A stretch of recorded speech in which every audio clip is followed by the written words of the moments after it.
Hi everyone, I'm Brad DeRoche, and this is a series of 30 short videos on guitar fundamentals. Today's video, lesson number 10, is going to focus on developing a light touch in the left hand. First off, we need to become aware of what it is that we actually do when we practice and when we play. Most people tend to use too much tension or pressure in their left hand when they play, and so it would be to their advantage to learn to develop a lighter touch. So let's take a look at how we could do that. For me, there are 5 keys to developing a light touch in the left hand. The first one is to develop accuracy and precision in our playing. And that accuracy and precision is actually in 2 different planes, or 2 different ways. The first way is to look at placement of the finger on the string. And in most cases, most of the time, we need to be on the tip of the finger. And I see many people when they play, they tend to play more on the pad part of the finger. And this is a much larger surface area to press down, and so it's going to be actually harder. It's going to require more pressure to push down to get the string to sound clear and clean. So we need to learn to develop the touch to be on the tip of the finger. Now the way that I would do that is through a very simple exercise which I introduced in a previous video. And what I do is I just place my finger on the string and I simply tap. That's it, just tap. Now, the accuracy part, the precision and the accuracy that come into play here, the precision is landing in the center of the fingertip each time when I play. And the accuracy is whether or not I land in that same groove over and over and over, or if I miss it and I keep landing in different spots. So I want to focus on both precision and accuracy when I'm tapping. This is a very light touch thing. You do not need to press hard. So just tap. I'm starting here on the 3rd string, 5th fret with the 1st finger. I tap a few times there, then I move up to the next finger, the 2nd finger, on the 6th fret. Same thing, I'm trying to land right in that same groove each time that I'm tapping. Then I move to the 3rd finger, do a few taps with that one, try to land in the same groove each time, and then finally the 4th finger. And you'll probably find the 4th finger is the trickiest one to land in the same groove each time. But we have to work on it, and that's part of what we do when we practice. So that's one plane that we're working in, is trying to get in the tip of the finger each time. So we need to work on precision and accuracy in that realm. Then we also have to look at the precision and accuracy of where we land between the frets. So this is actually really crucial. We have to make sure we're right up next to the fret wire. All right, so the further away we get from the fret, the harder it is to play to make the note sound clean, and the more pressure that's required. So we want to make sure we don't use a lot of pressure. We want to use light touch and get right up next to the fret wire. So the precision and accuracy here is about getting close to the fret wire consistently. All right. So when we tap, we could do that tapping exercise, or we could do a simple chromatic exercise. And with this one, all I'm trying to do is to make sure that I'm right next to the fret wire each time I play. You can do this by looking visually, or you can do it by touch. You can kind of feel the fret wire with the side of the finger. Okay, so a really simple exercise like that. Just go slow, take your time. Try to land in the same groove in your fingertip each time that you play.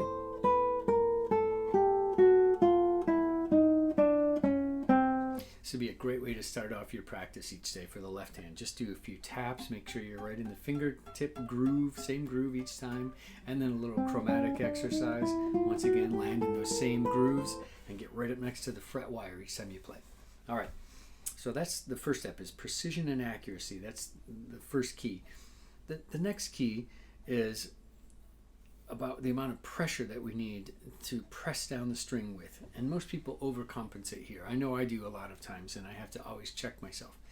So when we're pressing here, I introduced this exercise in the previous video also, but it's a fantastic exercise for learning to develop a light touch. Start by just barely touching the string. It's going to just give you a muted sound.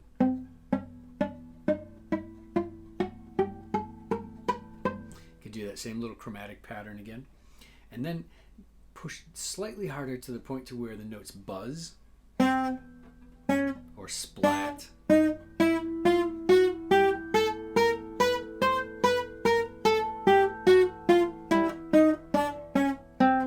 This is not quite enough pressure. Obviously the note is splatting.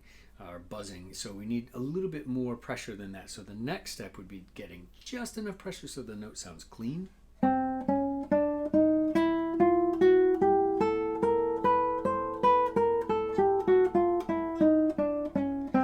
Now make these kind of slow and easy. The goal isn't to go fast. There's really nothing gained in that at this stage of the game.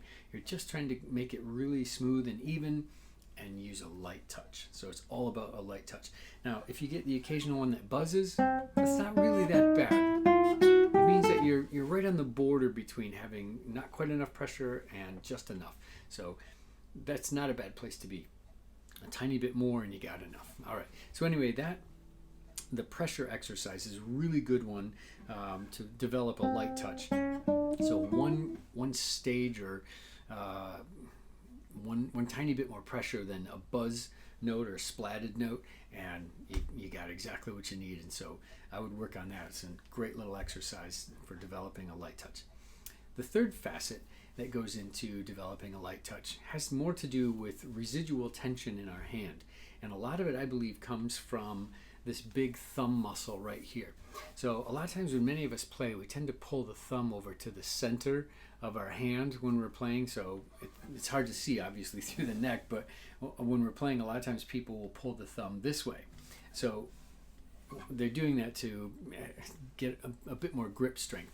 So if you feel like you're really trying to crush the neck or you're pulling the thumb over here and doing that, you're going to develop a lot of tension in the left hand, and you're probably playing with therefore too much tension, and you're not going to have a light touch.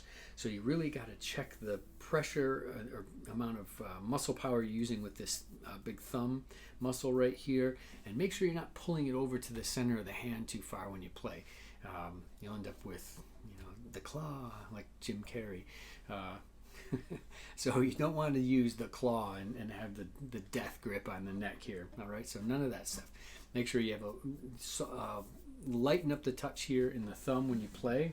And a little exercise for that can help you if you're really struggling with it would be to just bring the thumb out front so you're not even touching the neck. So you're still going to play that same exercise. And I don't know if you can see this, but I'm not even touching the guitar neck at all when I'm doing this.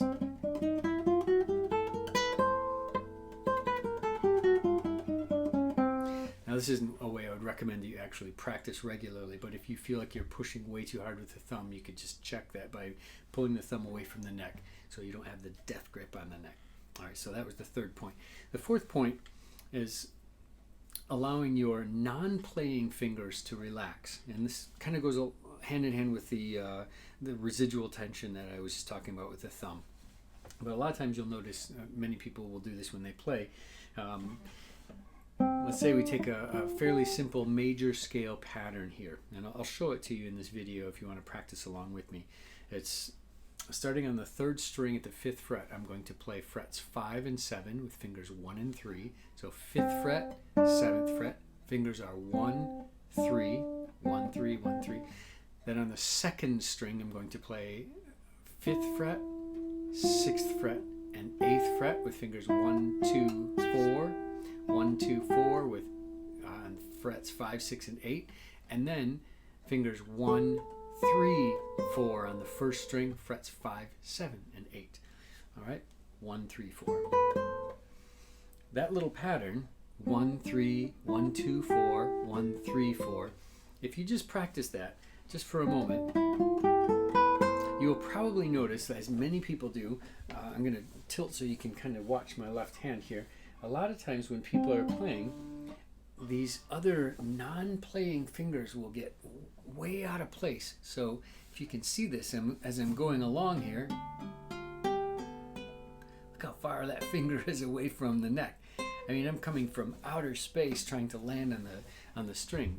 The chances that I'll be accurate or play with little tension, it's not going to happen. It's going to be way too much tension in my hand, and I'm probably going to miss a lot of notes that way. So the way to do this is through relaxation. You cannot do it through tension by holding your fingers down in close to the frets or close to the strings. It has to be done by relaxing your hand. So when you play, try to relax the fingers that are not playing also. All right, so the whole hand is relaxed. All right, and it brings me to the last point, the 5th point. a lot of times when we're playing, if we have tension in one part of our body, it's going to manifest in another part of the body. So for instance, if I was playing really hard with the right hand, pushing the strings really, really hard, chances are my left hand is going to mirror that and also have a lot of tension in it. Likewise, the muscles in the hand are a part of a chain of muscles. Obviously, they go from the hand to the forearm, upper arm, shoulder, all the way to the base of the skull, down the back, and so forth. So if I have a lot of tension in my back, in my neck, in my shoulders, my upper arm, etc., that is going to manifest itself in my hand as well. So a lot of times people have hand problems, and the hand problems are actually a result of poor posture. And that poor posture means that they're holding themselves tense in one part of their body and trying to relax in another part. It's so hard to do. So I would take a look at your entire system when you are playing. So how well are you sitting? Are you relaxed? If you're unsure of how to sit well, go check out some of the earlier videos in this series. Lesson number 1, for instance, was on proper posture and sitting. So if you're doing those things well, that will help to alleviate a lot of tension that we have in the body and therefore help us to develop a lighter touch. So kind of going back over these 5 keys to developing a light touch. First one is accuracy and precision in our finger placement on the string, both on the tip of the finger, how accurate we are there and staying off of the pad part of the finger. So not playing like so. Not a very good way to play. So we want to try to play on the tips of the fingers. That's better. And then also making sure we land right up next to the fret wire. So we're real close to the frets and not in the middle. And you'll notice if I move back just a little bit, lots of buzzing going on. That's because I'm not in the right spot. So accuracy and precision is a big one. The second one is the amount of pressure in the left hand, pressing down just enough so that the note speaks and not more, avoiding a really hard touch, a death grip on the neck.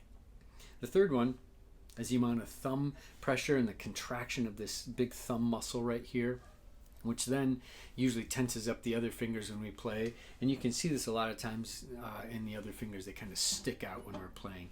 So if you see someone that's playing and their fingers are popping way up here,